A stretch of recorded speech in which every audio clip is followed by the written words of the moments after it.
Okay, I'm going to start here with the initial play where the ejection, this was the ejection play, happened in the fourth quarter, and I would like to also go through some other plays that lead up to this, but I'm going to start with the play where the ejection occurred, and I'm going to just go ahead and play this real time.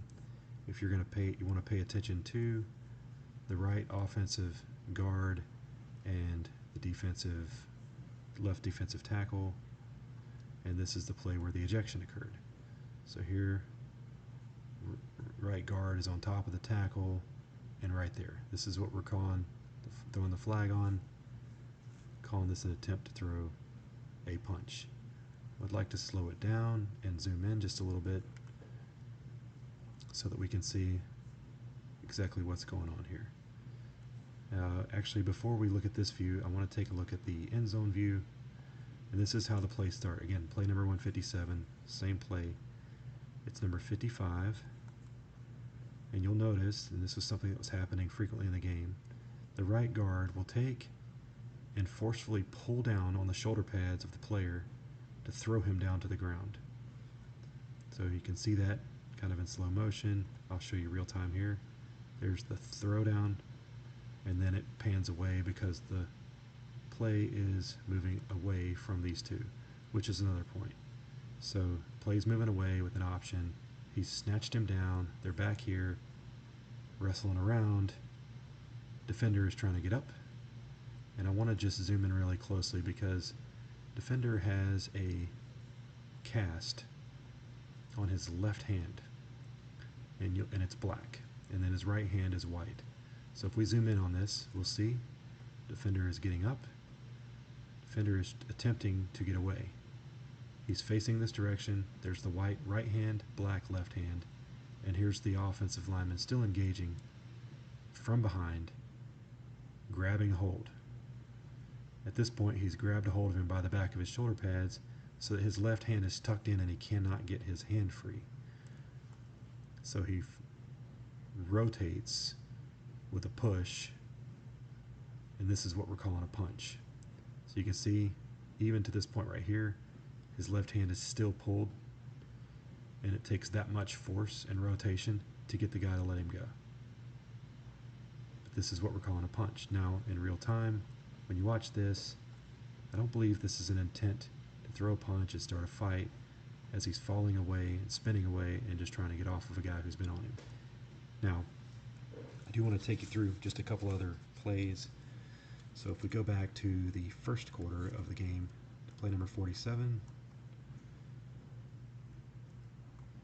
this is early in the game. Like I said, first quarter, you'll see number 55 here, right tackle there, and I'm just going to drag this so we can see it slow motion. He's actually able to come through the line and make the tackle on the running back. As you notice, he's making the tackle as he's being tackled by the offensive lineman. Clear line of sight with 3 officials, no call. And it's fairly inconsequential, but it is important to notice that this is a play that's not getting called. Same play, you see him kind of crawling through the line, and he's making the tackle on number 52, is tackling him from behind. So this is kind of the theme of the night. If we skip to the very next play, let's see here, play number 48. Again, you've got right tackle, right offensive tackle. This is a different player that he's engaging, but this is a thing that he was doing the whole game where he pulls down on the shoulder pads, throws the player to the ground, and then gets on top of him. Clear line of sight here for the official. It's on the end of, basically on the end of the line. Maybe he can't see through this guy. But what's so egregious about this particular one, it just continues to stay on top of him. If we skip on over a couple more plays to play number 50. Play number 50, we have right guard. Again, going up against a different player, not number 55. But you'll see he's engaging with number 48. The point of this play was to show how he likes to sell it. There's a tiny little push there at the end, but he throws the hands up and sells the push at the end of the play to get the penalty, and you see the flag being thrown. If we look at that from the end zone, I show this just to make the point that this player, he's savvy, and he knows how to push the limits, and he knows how to get the extra, how to sell and get the official to make the call. If we skip on down, I'm going to skip on down to play number 80 now. Play number 80. Now we are into second quarter. Going against number 55, he has the pink socks. There's the engagement, there's the double team, and you can see the jersey being pulled. He actually pulls it completely off of his shoulder pads. There's no call here. But it's the same move. It's the attempt to pull the shoulder pads. Got a nice little push there at the end. Attempts to pull down on the player, to pull him down to the ground. This is his signature move, number 52.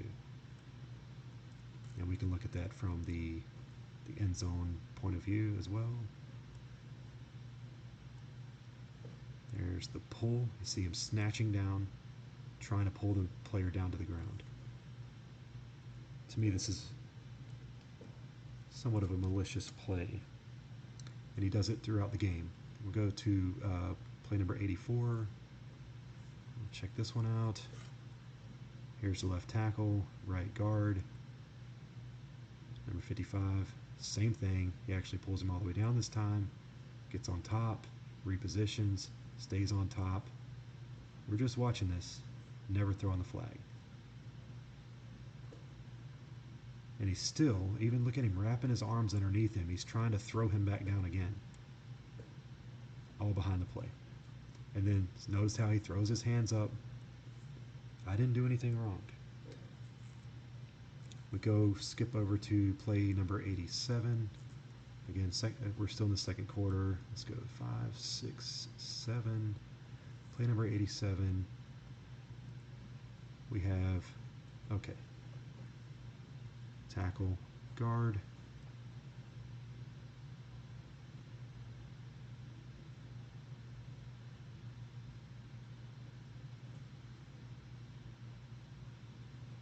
Oh, and my apologies, I'm looking at the wrong one. Not the pink socks. He took the blitz. He took the blitzing player. There's the pull. See right here? There's the pull. Can't get him down. But it's definitely a hold. No call, no call. Gets him on the ground. Gets on top of him. Mounts him. Slides up. Puts his crotch all over the back of his head. And this one's especially fun to watch from the goal line view. Again, play number 87. This is second quarter. And again, you can see as he stands up, it's number 52 right there. And let me just hit the pause button so we can move this a little slower. There's the pull. Another pull. Finally gets him down on the ground. Mounts. It's not just a pancake block and laying on. He repositions, climbs on top, slides all the way up his head, puts his crotch on the back of his head.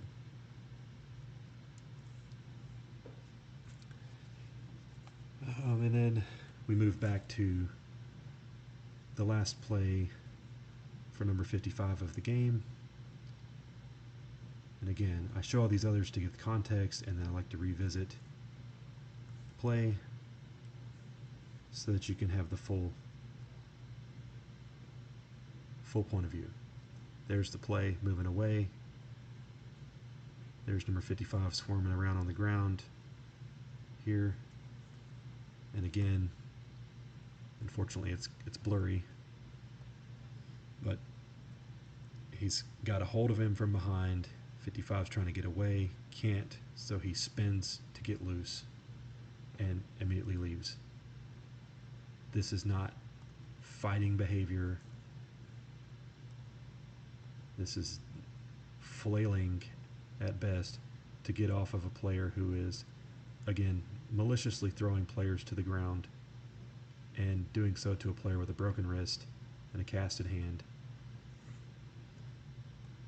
So I guess the argument that I have here when I look at this sportsmanship policy, I understand an attempt to strike an opponent with a fist, hands, and attempt to punch regardless of whether contact is made. These guys are swinging their hands at each other all game long. As a defensive lineman, it's okay to use your hands to push a guy off of you, and if you're having to spin out of a guy holding you from behind, it may look like a punch, but to me, this is more like tackling and taking down a player in a dangerously and in a malicious manner. To me, the person that should be ejected from this game was the other player.